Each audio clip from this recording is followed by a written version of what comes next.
പുലർക്കാലത്തെ മഞ്ഞുതുള്ളികൾ ശ്രീലകൻ തറവാട്ടിന്റെ മുറ്റത്തെ തുളസിത്തറയിൽ മുട്ടിയൊരുമി വീഴുന്നുണ്ടായിരുന്നു. ജനൽ ചില്ലകൾക്കിടയിലൂടെ അരിച്ചിറങ്ങിയ സൂര്യപ്രകാശം അവന്തികയുടെ മുഖത്ത് തട്ടിയപ്പോൾ അവൾ ഒന്ന് കുറുകി പാതി കണ്ണുകൾ തുറന്നു. പുറത്ത് തന്റെ പ്രിയപ്പെട്ട ബുള്ളറ്റ് സ്റ്റാർട്ട് ചെയ്യുന്ന ശബ്ദം കേട്ടപ്പോൾ അവൾക്ക് മനസ്സിലായി തന്റെ ഉറക്കം കളയാൻ കണ്ണേട്ടൻ റെഡിയായി കഴിഞ്ഞുവെന്ന്. അഭിജിത്ത് അഥവാ എല്ലാവരുടെയും കണ്ണൻ, 6 അടിയോളം ഉയരം, ഉറച്ച ശരീരഘടന, എപ്പോഴും ആത്മവിശ്വാസം നിറഞ്ഞ നടത്തം, കട്ടിയായി വെട്ടിയ താടിയും കൂർമ്മമായ കണ്ണുകളും അവനെ മറ്റുള്ളവരിൽ നിന്നും വേറിട്ട് നിർത്തിയിരുന്നു. ചിരിക്കുമ്പോൾ കവിളിൽ വിരിയുന്ന ചെറിയ നുണക്കുഴി ക്യാമ്പസിലെ പല പെൺകുട്ടികളുടെയും ഉറക്കം കെടുത്തിയിരുന്നെങ്കിലും അതൊന്നും അവൻ കാര്യമാക്കിയിരുന്നില്ല. പുറമെ കലുപ്പനും ജാടക്കാരനും പോലെ തോന്നുമെങ്കിലും ഉള്ളിൽ സ്നേഹം കൊണ്ട് നിറഞ്ഞൊരു ഹൃദയമായിരുന്നു അവൻ്റേത്. അവന്തികയ്ക്ക് അവൻ ഒരു സഹോദരൻ മാത്രമായിരുന്നില്ല, ഒരച്ഛനും സുഹൃത്തും കാവൽക്കാരൻ കൂടിയായിരുന്നു. മുറ്റത്ത് ബൈക്ക് തുടച്ചുകൊണ്ടിരുന്ന അവന്റെ മുഖത്ത് ഒരു കള്ളച്ചിരി വിരിഞ്ഞു. അവൻ പതിയെ അകത്തേക്ക് കയറി അവന്തികയുടെ മുറിയിലെത്തി. ഇടി പാച്ചു, എഴുന്നേക്കടി കുരുങ്ങി, സമയം 9 ആകുന്നു. എന്ന് നിന്റെ കോളേജിലുള്ള സ്ട്രൈക്ക് ഉണ്ടോ? അബി അവളുടെ പുതപ്പ് വലിച്ചു മാറ്റിക്കൊണ്ട് ചോദിച്ചു. അവന്തിക കണ്ണു തിരുമ്മി എഴുന്നേറ്റിരുന്നു. അവളുടെ മുടികൾ പാറി പടന്ന് കിടക്കുകയായിരുന്നു. മനുഷ്യനൊന്ന് ഉറങ്ങാൻ സമ്മതിക്കില്ല ദൈവേ, ഒന്ന് പോയി കണ്ണേട്ടാ, എനിക്ക് വയ്യ. അബി അവളുടെ മൂക്ക് പിടിച്ചൊന്ന് വലിച്ചു. വേഗം റെഡിയായിട്ട് വന്ന നിനക്ക് ഇഷ്ടമുള്ള മസാല ദോശ അമ്മൂമ്മ ഉണ്ടാക്കി വെച്ചിട്ടുണ്ട്. ആ പിന്നെ കോളേജിൽ ആ നന്ദനെ കണ്ടാലേ പറഞ്ഞേക്ക്, അവളുടെ ആ പഴയ ചായക്കറ മാഞ്ഞെങ്കിലും എന്റെ മനസ്സിലെ ദേഷ്യം മാറിയിട്ടില്ലെന്ന്. അവന്തിക ഒന്ന് പൊട്ടിച്ചിരിച്ചു. അയ്യോ, എന്റെ കാലിപ്പൻ ചേട്ടൻ അത് മറന്നില്ലേ? അവൾ പാവാട കണ്ണേട്ടാ. പിന്നെ കോളേജിൽ ആൺപിള്ളേരുടെ ഒക്കെ ക്രഷാണ് എന്റെ നന്ദു, അത് മറക്കണ്ട. എന്റെ പൊന്നു പാച്ചു, നിന്റെ ആ ക്രഷ് തള്ളലൊന്നും ഇങ്ങോട്ട് വേണ്ട. ആ കാന്താരി കണ്ടാൽ എനിക്ക് ചൊറിഞ്ഞു വരും. ഹാ, വേഗം ഇറങ്ങാൻ നോക്ക്. അവൻ ചിരിച്ചുകൊണ്ട് താഴേക്ക് പോയി. ഗുൽമോഹർ മരങ്ങൾ പൂത്തു നിൽക്കുന്ന വഴിയിലൂടെ അവന്തികയും നന്ദനയും കൈകോർത്ത് നടക്കുകയായിരുന്നു. നന്ദന, അവൾ ഒരു പ്രത്യേക ഇനം തന്നെയാണ്. വായ തുറന്നാൽ തീപ്പൊരു ചിതറും.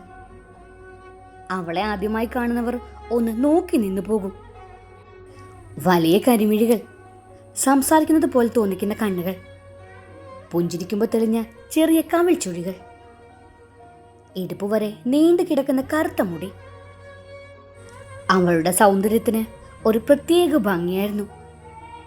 എന്നാ അവളുടെ ഏറ്റവും വലിയ ആകർഷണം രൂപമായിരുന്നില്ല, അവളുടെ തൻ്റെ ഇടമായിരുന്നു. ആരുടെ മുന്നിലും തല കുനിക്കാത്ത സ്വഭാവം, തെറ്റെന്ന് തോന്നിയ മുഖത്ത് നോക്കി പറയാനുള്ള ധൈര്യം, സ്വന്തം പ്രിയപ്പെട്ടവർക്ക് വേണ്ടി ഏതറ്റം വരെയും പോകാനുള്ള മനസ്സ്.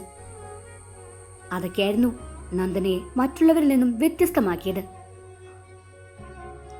എന്താടി നന്ദു, നീ ഇന്ന് ഭയങ്കര സൈലന്റ് ആണല്ലോ? അവന്തിക ചോദിച്ചു. നന്ദന തന്റെ ബാഗിന്റെ വള്ളികളിലൊന്ന് മുറുക്കി പിടിച്ചു. ഒന്നുമില്ലടി, നിന്റെ ആ ചേട്ടനെ അവിടെ കണ്ടു ഞാൻ. എന്നെ ഒന്ന് നോക്കിയിട്ട് പുച്ഛിച്ചിട്ട് പോയി. പുള്ളിയുടെ വിചാരം പുള്ളി ഈ കോളേജിലെ കിങ് എന്നാ. ഒരു ദിവസം ഞാൻ ആ ജാടയൊക്കെ ഒന്ന് ഒടിച്ചു കൊടുക്കുന്നുണ്ട്. അപ്പോഴാണ് എതിർദിശയിൽ നിന്നും അഭിജിത്തും കൂട്ടുകാരും ചിരിച്ചു സംസാരിച്ചു വരുന്നത് കണ്ടത്. അബിയുടെ 6 അടി ഉയരവും കട്ടക്കട്ടിക്ക് വെട്ടിയ താടിയും ക്യാമ്പസിലെ പെൺകുട്ടികളുടെ ശ്രദ്ധ കവരാറുണ്ട്. പക്ഷേ നന്ദനയ്ക്ക് അതൊക്കെ വെറും വെറുപ്പായിരുന്നു. പരസ്പരം കടന്നു പോകുമ്പോഴും അഭിമാനപൂർവ്വം അവിടെ ഒന്ന് നിന്നു. എന്താ പാച്ചു, നിന്റെ കൂട്ടുകാരുടെ വായ എന്ന് തുറക്കാൻ പറ്റുന്നില്ലേ? അതോ പേടിച്ച് ശബ്ദം പോയോ? നന്ദന ചുവടുറപ്പിച്ചു നിന്ന് അബിയുടെ കണ്ണുകളിലേക്ക് നേരിട്ട് നോക്കി. ആ നോട്ടത്തിൽ ഒരു വാശി ഉണ്ടായിരുന്നു. പേടിക്കാൻ താൻ ആരാ, പുലിയോ അതോ സിംഹോ? വഴിയിൽ നിൽക്കാതെ പോയി തന്റെ പണി നോക്കും മിസ്റ്റർ അഭിജിത്ത്. അബിയുടെ മുഖത്തെ ചിരി മാഞ്ഞു. താൻ എന്നല്ലേ എന്നെ വിളിച്ചത്? മര്യാദയ്ക്ക് സംസാരിക്കാൻ പഠിക്കണം നന്ദന. മര്യാദ കൊടുക്കുന്നവർക്ക് തിരിച്ചു കൊടുക്കാൻ എനിക്കറിയൂ, നന്ദന തറപ്പിച്ചു പറഞ്ഞു. അവന്തിക അവരുടെ ഇടയിൽ കയറി. അയ്യോ, നിങ്ങളൊന്ന് നിർത്തുന്നുണ്ടോ? ഇതൊരുമാതിരി ഇന്ത്യ പാകിസ്ഥാൻ യുദ്ധം പോലെ ഉണ്ടല്ലോ. വാ നന്ദു, നമുക്ക് പോകാം. അവൾ നന്ദനെയും വലിച്ചുകൊണ്ട് പോകുമ്പോഴും അഭിജിത്ത് അവിടെ തന്നെ നിൽക്കുന്നുണ്ടായിരുന്നു. അവൻ്റെ ഉള്ളിൽ ഒരു ചെറിയ അമ്പരപ്പ് തോന്നി. തന്നെ ഇത്രയും തൻ്റെ അടുത്തോടെ എതിരിടാൻ ഈ കോളേജിൽ അധികം ആരുമില്ല. ആ ദേഷ്യത്തിനിടയിലും അവളുടെ കണ്ണുകളെ തിളക്കം അവൻ്റെ ഉള്ളിൽ എവിടെയോ ഒരു നോവായി പടർന്നു. വൈകുന്നേരം കോളേജ് വിട്ടപ്പോൾ ആകാശം കറുത്തിരുണ്ടിരുന്നു. പെട്ടെന്നാണ് മഴ തകർത്തു പെയ്തത്. അവന്തിക നേരത്തെ ഒരു കൂട്ടുകാരുടെ വീട്ടിലേക്ക് പോയതിനാൽ നന്ദു തനിച്ചായി പോയി. ബസ് സ്റ്റോപ്പിൽ നിൽക്കുമ്പോൾ അവൾ തണുത്ത് വിറയ്ക്കുന്നുണ്ടായിരുന്നു. അപ്പോഴാണ് അബിയുടെ ബുള്ളറ്റ് അവളുടെ മുന്നിൽ വന്നിരുന്നത്. മഴത്തുള്ളികൾ അവന്റെ ഹെൽമെറ്റിലൂടെ ഒലിച്ചിറങ്ങുന്നുണ്ട്. വാ, കയറ്, അവൻ ഗൗരവത്തിൽ പറഞ്ഞു. വേണ്ട, ഞാൻ പൊക്കോളാം. നന്ദന മുഖം തിരിച്ചു. തർക്കിച്ചു നിൽക്കാനുള്ള സമയമല്ല നന്ദു, മഴ കൂടുകയാ. ഈ നേരത്ത് ബസ്സൊന്നും വരില്ല. കയറാൻ പറഞ്ഞ കയറണം. അവന്റെ ശബ്ദത്തിൽ ഒരു ശാസനയുണ്ടായിരുന്നു. വേറെ വഴിയില്ലാതെ നന്ദന അവന്റെ പിന്നിൽ കയറിയിരുന്നു. ബുള്ളറ്റ് ചളി തെറിപ്പിച്ച് പാഞ്ഞുപോയി. മഴയുടെ സംഗീതത്തിനോടൊപ്പം ബുള്ളറ്റിന്റെ താളവും ചേർന്നപ്പോൾ അവൾ അറിയാതെ അബിയുടെ ചുമലിൽ ഒന്ന് പിടിച്ചു. ആ സ്പർശനം അബിയുടെ ശരീരത്തിലൂടെ ഒരു മിന്നൽ പോലെ കടന്നുപോയി. കണ്ണാടിയിലൂടെ അവൻ അവളെ ഒന്ന് നോക്കി. അവളുടെ മുഖത്തെ ഗൗരവം മാഞ്ഞിരിക്കുന്നു. നനഞ്ഞു കുതിർന്ന അവൾ ഒരു വിരിഞ്ഞ താമരപ്പൂ പോലെ തോന്നിച്ചു അവന്. യാത്രയിലുടനീളം അവർ ഒന്നും മിണ്ടിയില്ലെങ്കിലും അവരുടെ ഹൃദയങ്ങൾ തമ്മിൽ എന്തൊക്കെയോ സംസാരിക്കുന്നുണ്ടായിരുന്നു. ശത്രുതയുടെ മഞ്ഞുരുകി പ്രണയത്തിന്റെ അതിത്തുള്ളികൾ അവിടെ വീണു തുടങ്ങിയിരുന്നു. നന്ദനയെ അവളുടെ വീടിന് മുന്നിൽ ഇറക്കി വിടുമ്പോൾ അവൾ പതുക്കെ പറഞ്ഞു, താങ്ക്സ്. അബി ഒന്ന് മൂളുക മാത്രം ചെയ്തു. വീട്ടിലെത്തി അബി കണ്ടത് ഉമ്മറത്തിരിക്കുന്ന അമ്മയാണ്. കണ്ണാ, നീ ആകെ നനഞ്ഞല്ലോ, വേഗം പോയി കുളിക്കാൻ നോക്ക്. പാച്ചു പറഞ്ഞു ഇന്ന് നന്ദുമോക്ക് വണ്ടിയൊന്നും കിട്ടിയില്ലാന്ന്. നീ അവളെ കണ്ടായിരുന്നോ? ഞാൻ അവളെ വീട്ടിൽ കൊണ്ടുവിട്ടു. അമ്മേ, അവൾക്ക് ഇത്ര അഹങ്കാരം കൂടുതലാ, അബി ഷർട്ട് ഊരിക്കൊണ്ട് പറഞ്ഞു. അതൊന്നും ഇല്ലടാ, അവള് പാവാ. അമ്മയില്ലാത്ത കുട്ടിയല്ലേ, സ്നേഹം കിട്ടാത്തതിന്റെ ഒരു വാശിയാകും. അവളെ നമുക്ക് അടുത്ത ഞായറാഴ്ച ഇങ്ങോട്ടേക്ക് വിളിക്കണം. നീ എതിർപ്പൊന്നും പറയരുത്. അബി മറുപടി ഒന്നും പറഞ്ഞില്ല. അവൻ മുറിയിലേക്ക് നടന്നു. നന്ദനയുടെ ബാഗിൽ നിന്നുള്ള ആ മുല്ലപ്പൂവിന്റെ മണം ഇപ്പോഴും തന്റെ കൈകളിൽ പറ്റിയിരിക്കുന്നതായിട്ട് അവന് തോന്നി. കട്ടിൽ കിടന്നപ്പോ അവന്റെ കണ്ണിൽ നന്ദനയുടെ കലിപ്പ് നോട്ടായിരുന്നു. കാന്താരി, അവൻ അറിയാതെ സ്വയം പറഞ്ഞു പോയി. ആ വിളിയിൽ ദേഷ്യത്തേക്കാൾ കൂടുതൽ ഒരു തരം ഇഷ്ടം കലർന്നിരുന്നു. ശ്രീലകൻ തറവാട്ടിന്റെ മുറ്റത്തെ മഞ്ഞു മൂടിയ തുളസിത്തറയിൽ നിന്നും ഒരു കുളിർക്കാറ്റ് ഉമ്മറത്തേക്ക് വീശിയടിക്കുന്നുണ്ട്. അടുക്കളയിൽ നിന്നും നെയ്യപ്പത്തിന്റെ മധുരമുള്ള ഗന്ധവും സാമ്പാറിന്റെ എരിവുള്ള മണവും വീട് മുഴുവൻ ചുറ്റിപ്പിണങ്ങി നടക്കുന്നു. ലക്ഷ്മിയമ്മ ഇന്ന് വല്ലാത്തൊരു ഉന്മേഷത്തിലാണ്. എടാ കണ്ണ, ആ വണ്ടി ഒന്ന് മാറ്റിയിട്. നന്ദുമോള് വരുമ്പോ ഇറങ്ങാൻ ബുദ്ധിമുട്ടുണ്ടാവും, ലക്ഷ്മിയമ്മ അടുക്കളയിൽ നിന്നും വിളിച്ചു പറഞ്ഞു. ഹാളിലെ ചാരു കസേരയിൽ പത്രം നിവർത്തി പിടിച്ചിരിക്കുമായിരുന്നു അഭിജിത്ത്. അവൻ പത്രത്തിന്റെ ഒരു മൂലയിലൂടെ അമ്മയെ നോക്കി. അമ്മേ, അവൾക്ക് നടക്കാൻ കാലുണ്ടല്ലോ. പോരത്തതിന് അവൾ വരുന്നത് ബസ്സിലല്ലേ, അല്ലാതെ ആനപ്പുറത്തൊന്നും അല്ലല്ലോ. ഈ വീട് മുഴുവൻ ഇങ്ങനെ ഒരുക്കാൻ മാത്രം എന്തിരിക്കുന്നു. അപ്പോഴാണ് കുളിക കഴിഞ്ഞ് മുടി ഒരു നനഞ്ഞ തുളസിക്കതിരും ചൂടി അവന്തിക അങ്ങോട്ടേക്ക് വന്നത്. അവൾ അബിയുടെ പത്രം തട്ടിമാറ്റി. എന്റെ കണ്ണേട്ടാ, നീ ഒന്നും മിണ്ടാതിരിക്കാവോ? അവൾ വരുന്നത് ബസ്സിലല്ല, ഓട്ടോയില്ല. അവയ്ക്ക് ഇങ്ങോട്ട് വരാൻ തന്നെ വലിയ മടിയായിരുന്നു. എന്റെ നിർബന്ധം കൊണ്ടാ വരുന്നത്. പഴയ കോളേജ് കലിപ്പൊന്നും എടുത്ത് എന്റെ കൂട്ടുകാരിയെ പേടിപ്പിക്കരുത്, പറഞ്ഞേക്കാൻ ഞാൻ. അബി ചുണ്ടിലൊരു പുച്ഛം വരുത്തി. പേടി ആ കാന്താരിക്കോ? കടുവയെ കണ്ടാൽ പോലും കടുവ പേടിക്കുന്ന ഐറ്റം അത്. നീ പോയിട്ട് നിന്റെ പണി നോക്കു പാച്ചു. അവൻ പുറമെ ഗൗരവം കാണിച്ചെങ്കിലും ഗേറ്റിന് മുന്നിൽ ഒരു ഓട്ടോ നിൽക്കുന്ന ശബ്ദം കേൾക്കാൻ അവന്റെ കാതുകൾ വല്ലാതെ കൊതിക്കുന്നുണ്ടായിരുന്നു. 10 മണിയായപ്പോൾ ഗേറ്റിന് മുന്നിൽ ഒരു ഓട്ടോ വന്നു നിന്നു. ഇളം മഞ്ഞ നിറത്തിലുള്ള ഒരു കുർത്തിയും വെള്ള ലെഗിൻസും ധരിച്ച് നന്ദൻ ഇറങ്ങി. അവളുടെ കണ്ണുകളിൽ ഒരു അപരിചിതത്വം ഉണ്ടായിരുന്നു. കയ്യിൽ ചെറിയൊരു പൊതിയുണ്ട്. നന്ദു. അവന്തിക ഓടിച്ചെന്ന് അവളെ കെട്ടിപ്പിടിച്ചു. ഞാൻ വിചാരിച്ചു നീ വരില്ലെന്ന്. നന്ദന മെല്ലെ ഒന്ന് ചിരിച്ചു. നിന്റെ ഈ ഏട്ടനെ പേടിച്ചിട്ടാ ഞാൻ വരാതിരിക്കാൻ നോക്കിയേ.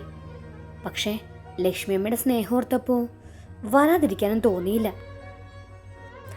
അവർ ഉമ്മറത്തേക്ക് കയറി വരുമ്പോ അഭിജിത്ത് അവിടെ തന്നെ ഇരിപ്പുണ്ട്. അവനറിയാതെ അവളിത് നോക്കിപ്പോയി. ആ മഞ്ഞ നിറം അവക്കൊരു പ്രത്യേക ചേർച്ചയുണ്ടെന്ന് അവന് തോന്നി. പക്ഷേ പുറത്ത് അവൻ കടുപ്പത്തിൽ തന്നെ നിന്നു. എന്താ നന്ദനക്കുട്ടി, വഴി തെറ്റിയതാണോ? അതോ ഈ വീട് പിടിച്ചെടുക്കാൻ പ്ലാൻ വല്ലതും ഉണ്ടോ? അഭി പരിഹസത്തോടെ ചോദിച്ചു. നന്ദന മറുപടി കൊടുക്കാൻ തുടങ്ങിയപ്പോഴേക്കും ലക്ഷ്മിയമ്മ പുറത്തേക്ക് വന്നു. വാ മോളെ, അകത്തേക്ക് വാ. നീ അവിടെ നിൽക്കണ്ട, ഇവൻ പറഞ്ഞൊന്നും കേൾക്കണ്ട. ലക്ഷ്മിയമ്മ നന്ദനയുടെ കൈ പിടിച്ച് അകത്തേക്ക് കൊണ്ടുപോയി. നന്ദന തന്റെ കയ്യിലുണ്ടായിരുന്ന പൊതി അമ്മയ്ക്ക് നീട്ടി. ഇത് ഞാൻ ഉണ്ടാക്കിയ കുറച്ച് ഉണ്ണിയപ്പം അമ്മേ.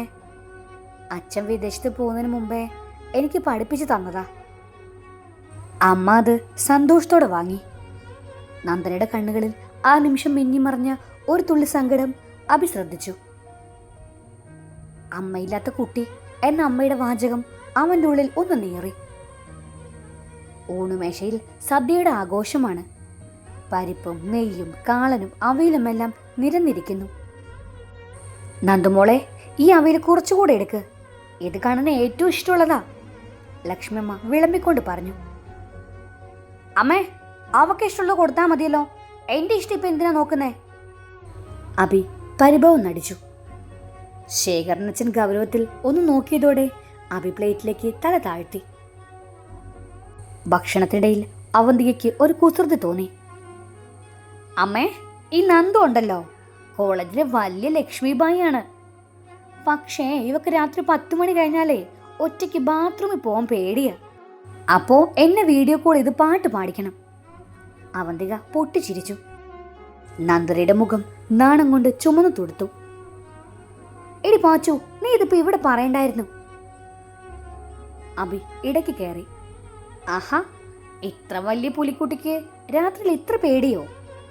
നന്ദുക്കുട്ടി പേടിക്കണ്ടാട്ടോ. ഇനി പേടി തോന്നുമ്പോ എന്നെ വിളിച്ചോ, ഞാൻ വന്ന് ആ പേടിയൊക്കെ അങ്ങ് മാറ്റിത്തരാം. നന്ദന പതുക്കെ തലയുയർത്തി അവനെ നോക്കി. തന്റെ സഹായം എനിക്ക് വേണ്ട മിസ്റ്റർ അഭിജിത്ത്. പേടിപ്പിക്കാൻ എളുപ്പമാണ്, പക്ഷേ കൂടെ നിൽക്കാൻ ആർക്കും പറ്റില്ല. അവളുടെ ആ മറുപടിയിൽ എന്തോ ഒരു നൊമ്പരം കലർന്നിരുന്നു. ഭക്ഷണത്തിന് ശേഷം അവന്തികയും നന്ദനയും കൂടെ മുറ്റത്തെ വലിയ മാവിന്റെ ചുവട്ടിലിരുന്നു. അവിടെ കാറ്റിൽ നടന്ന ഊഞ്ഞാലിൽ അവർ വിശേഷങ്ങൾ പങ്കുവച്ചു. ഈ സമയം അഭി തന്റെ ക്യാമറയുമായി അങ്ങോട്ടേക്ക് വന്നു. ദൂരെ എവിടെ നോക്കി മുടിയിഴകൾ പാറി നിൽക്കുന്ന നന്ദനയുടെ ഒരു ചിത്രം അവൻ രഹസ്യമായി പകർത്തി. ക്യാമറയുടെ ലെൻസിലൂടെ നോക്കുമ്പോൾ അവൾ ഒരു ദേവതയെ പോലെ സുന്ദരിയായിരുന്നു. പെട്ടെന്ന് ക്യാമറയുടെ ക്ലിക്ക് ശബ്ദം കേട്ട് നന്ദന തിരിഞ്ഞു നോക്കി. താൻ എന്താ ചെയ്യുന്നേ? എന്റെ ഫോട്ടോ എടുത്തോ? അവൾ എഴുന്നേറ്റ് വന്ന് ചോദിച്ചു. പിന്നെ നിന്റെ ഫോട്ടോ എടുക്കാൻ എനിക്ക് വേറെ പണിയൊന്നുമില്ലല്ലോ. ഞാൻ ഈ മാമ്പൂവിന്റെ ഫോട്ടോ എടുത്തതാ. അഭി പരുങ്ങലോടെ ക്യാമറ മറച്ചു പിടിച്ചു. എന്നാ കാണട്ടെ, താൻ എടുത്ത മാമ്പൂവിനെ എനിക്കൊന്ന് കാണണം. അവൾ ക്യാമറയ്ക്കായി കൈ നീട്ടി. രണ്ടുപേരും ക്യാമറയ്ക്കായി പിടിവലി നടത്തുന്നതിനിടയിൽ അഭിയുടെ കൈ നന്ദനയുടെ വിരലിൽ മുറുക്കെ പിടിച്ചു. ഒരു നിമിഷം കാറ്റും പക്ഷികളും നിശബ്ദമായി നിലച്ചതുപോലെ തോന്നി. നന്ദനയുടെ കണ്ണുകളിലെ വാശി മാഞ്ഞു. അവളുടെ ഹൃദയം പടപട ഇടിക്കുന്നത് അവന് കേൾക്കാമായിരുന്നു. അഭി അവളുടെ ആഴമേറിയ കണ്ണുകളിലേക്ക് തന്നെ നോക്കി നിന്നു. നന്ദു, അവൻ ആദ്യമായി സ്നേഹത്തോടെ വിളിച്ചു. അവൾ പെട്ടെന്ന് കൈ പിൻവലിച്ചു. എനിക്ക് പോണം. നേരം വൈകി. അവൾ വിയർത്ത കൈകൾ കുർത്തിയിൽ തുടച്ച് അകത്തേക്ക് ഓടി. അഭി അവിടെ തന്നെ തറഞ്ഞു നിന്നു.